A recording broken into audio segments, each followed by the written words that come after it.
Hi, everybody, and welcome back. We are going to start World War One today. So sit back, don't relax too much because you're supposed to be taking notes, and let's talk about the biggest war the modern world had ever known up until this point.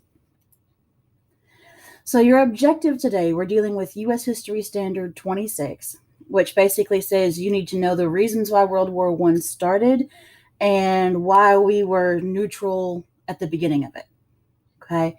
So your goal here, by the end of this, you should be able to talk about what made World War One so different from any previous wars.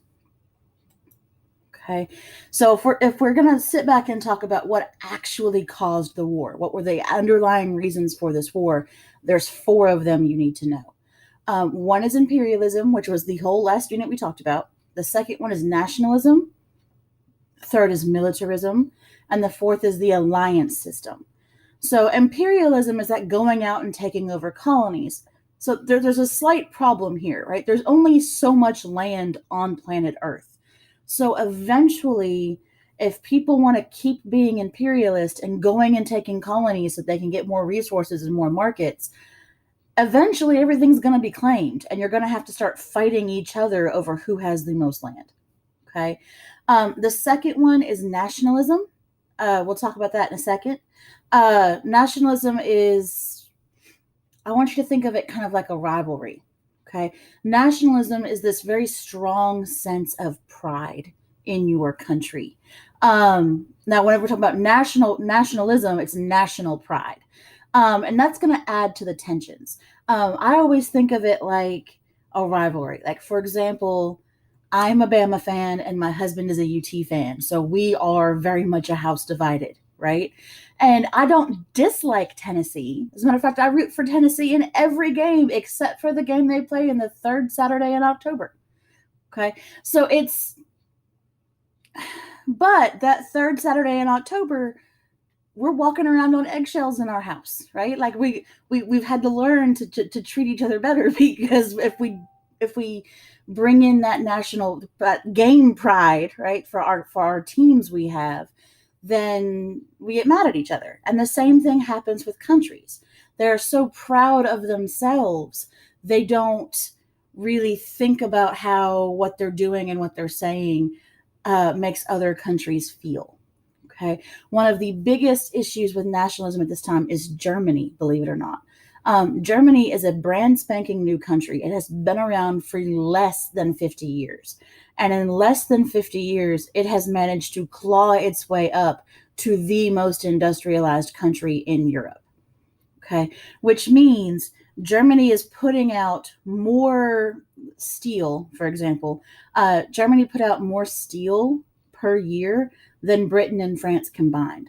As a matter of fact, the only country that Germany had to compete with to show how industrialized they were was the United States. Now, the United States did put out quite a bit more. We were more industrialized than Germany was, but Germany had a heck of a good economy system going.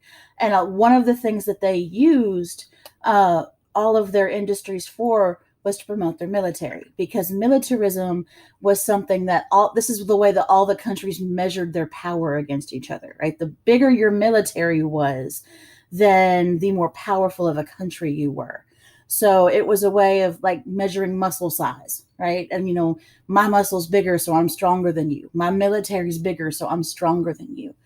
So you look at this, and every country in Europe is building up their militaries to be as big as it can possibly be. They are always trying to one up the next guy, particularly between Germany and France. Okay. They are constantly going back and forth and fussing at each other over who's better at everything. They're finding ways to snub each other.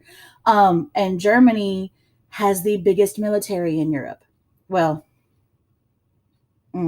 Germany has the biggest modern military in Europe. Russia had more soldiers, but Russia is still using weapons from like 30 years before this. They are not modernized at all. So Germany, if you're looking at modern militaries, Germany was the way to go. The only thing Germany couldn't compete with was Britain's navy. Germany has a coastline that's like this big on a map. So they don't have a very big navy, but their land army was huge. Okay. And guys, you got to think about it. If everyone is surrounding you, like you guys know how short I am, right?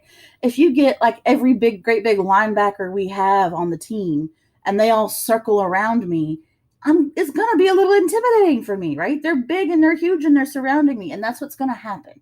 Nations are going to start to feel threatened by their neighbors because their neighbors have such a huge military. And when you feel threatened, a lot of times your first reaction is going to be with violence. Okay. So to protect yourselves from all of these countries who are building up these militaries around you, you start to create alliances. You start to form pacts with countries that you have similar cultures and similar backgrounds with. And that's your protection against another country coming in to invade you. They call these defense agreements. Okay. And this is when countries pledge to come to each other's aid during a time of war.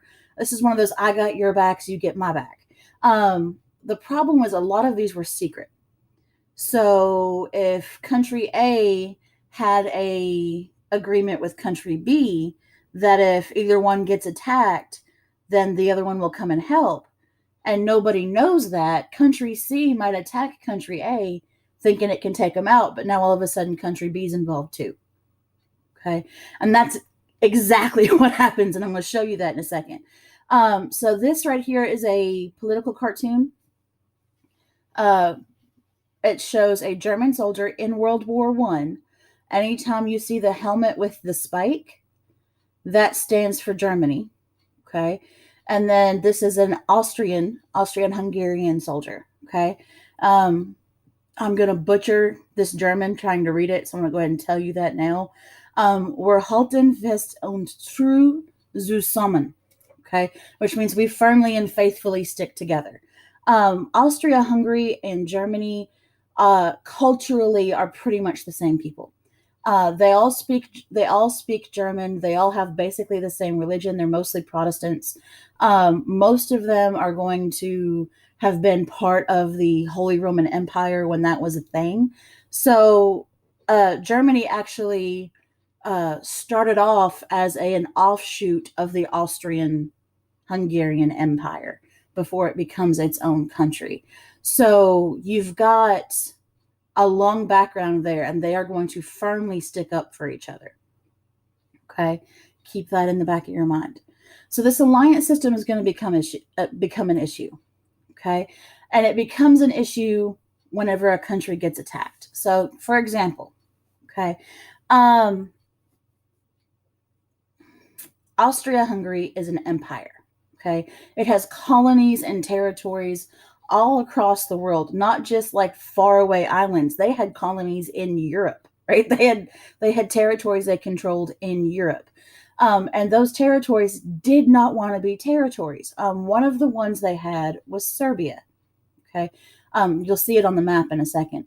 Serbia is a separate country today, but at the time, it was considered part of Austria-Hungary. It did not want to be. It wanted to be independent. That's that nationalism again. It wants its own country. It wants to be independent and run itself. It does not want to be part of Austria-Hungary.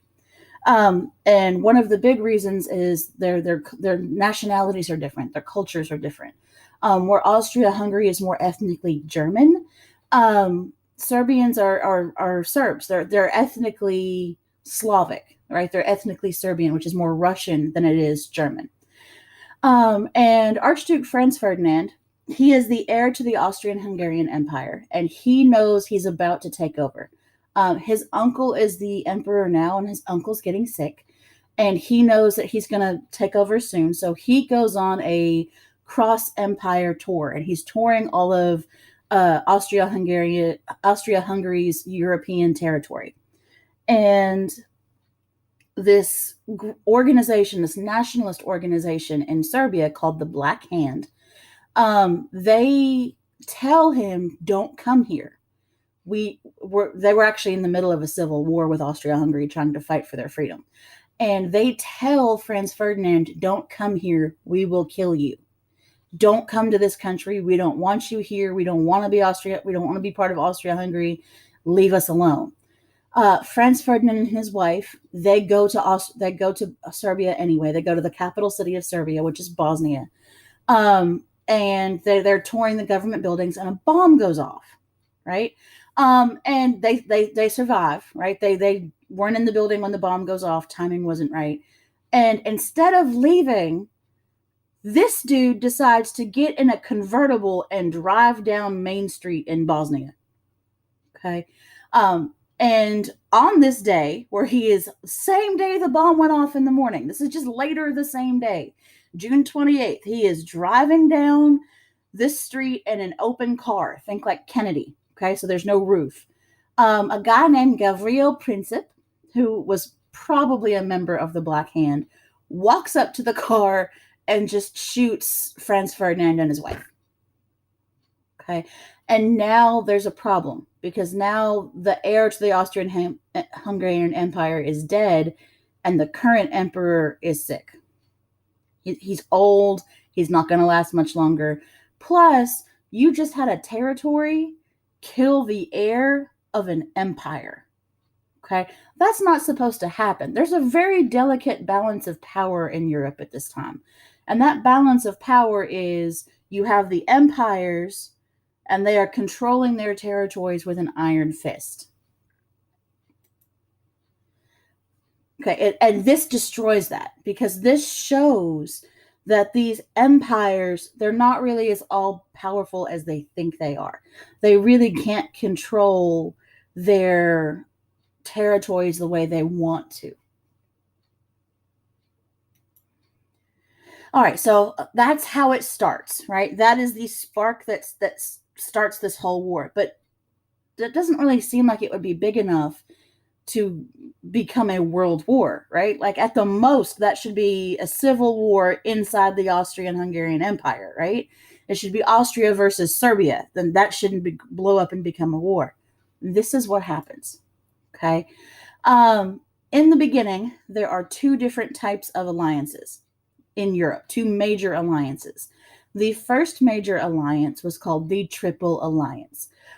These are the ones we call the bad guys. Americans call the bad guys in World War I. Okay. Germany, Austria, Hungary. We already talked about how powerful those two were together. And then Italy. And Italy is the one portrayed by the teeny tiny dude down here. Okay. They are that is one military power. And guys, they are a huge military power. Just to show you what the central powers in World War II, in World War I, were four people. It was those three and the Ottoman Empire. And the Allies, who had to fight for years before they could get even close to beating them, had like 36 members. Okay, so it's 36 on 4, and it took years before the 4 started to lose. Okay, now the Triple Alliance will go on to become the Central Powers. Okay, then you have the Triple Entente.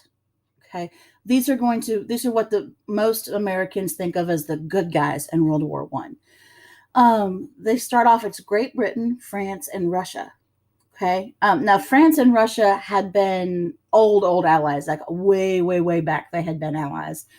They had intermarried a lot, so they were related to each other in very long and convoluted European monarchy type ways. And then Great Britain, who has started to open up relations with France, and then France kind of talked them into opening up relations with Russia. They will become the Allied powers, and eventually the Allied powers, through the course of the war, would grow to include the United States, Japan, a bunch of other smaller countries that one of the above had control of. And then Italy, at the very end of the war, will switch sides and will leave the Central Powers and join the Allied powers. All right, so this is the map. Okay. By the way, this map doesn't show it, but the map you're going to have a test on actually does show Luxembourg, which is right there. Okay. It's the smallest country in Europe. It's teeny. Well, it was. The Vatican's the smallest country in Europe, but this is the smallest one that you guys think of as a country. Okay. All right. So this is how it happens. This is how it blows up. right? So we've lit the match, we've set the spark. This is the powder keg exploding. Germany starts talking to Austria-Hungary. And this is very much what you see in the hallway, right? Like, dude, are you going to let them do that to you? How? You've got to stand up for yourself. You've got to come at them. And Germany kind of needles Austria-Hungary into declaring war on Serbia in 1914. When that happens, Russia jumps in to protect Serbia.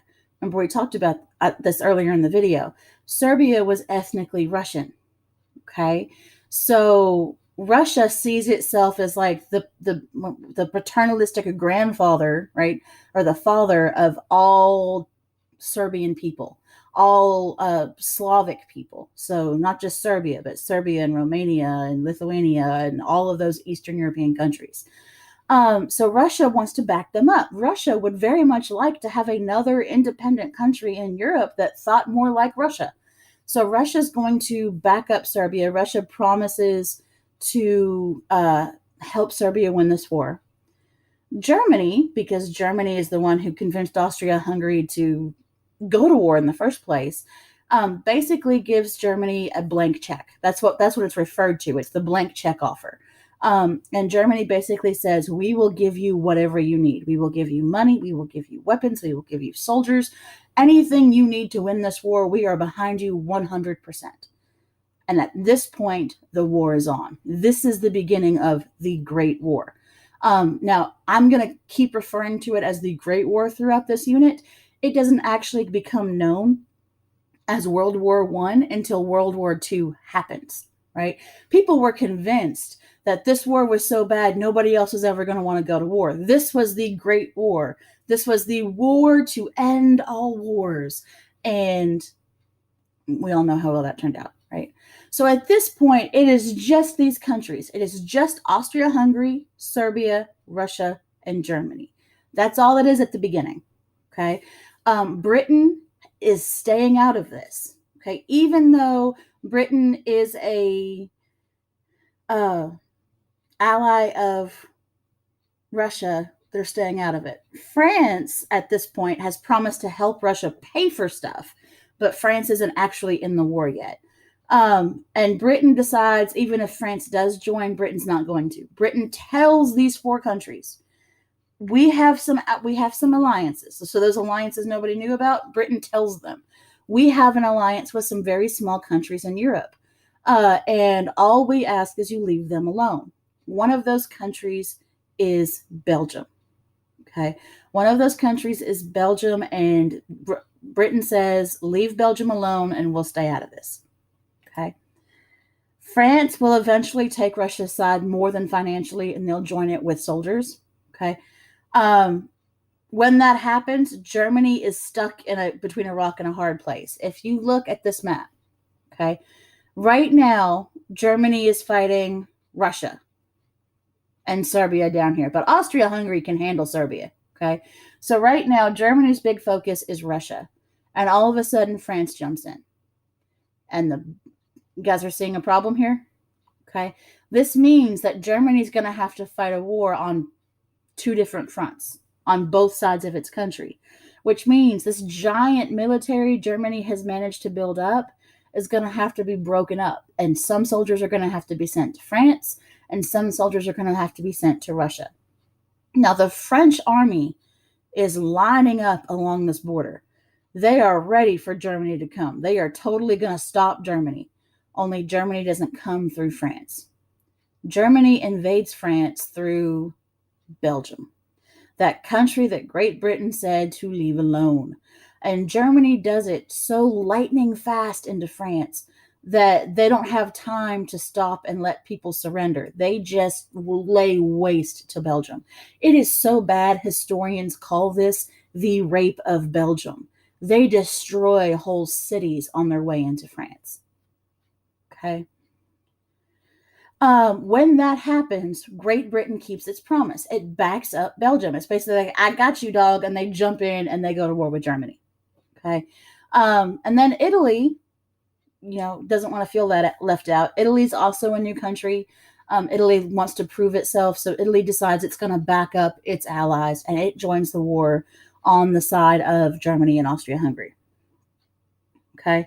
Now, meanwhile, us back at home, we're just making money. We're getting paper. Okay. We are selling weapons and supplies and bandages and tanks and airplanes and boats to everybody.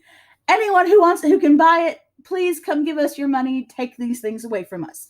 And we do that because we don't really support either side. And we don't support either side because we think this is a stupid war. Okay. And the view of Americans at the beginning of World War One, there is no good guy and bad guy. That's why I did good guy and bad guy in quotes there. There was no good guy and bad guy. This was a stupid war being fought for stupid reasons. This was people fighting over whose country was better. Right? There was no moral issue here. There were no people who were being oppressed. This was literally just a fight to prove you were better than somebody else. And in the view of America, that was not a good enough reason to send men out to die. This is where we're going to leave off. We're going to pick up with the map activity. So be prepared.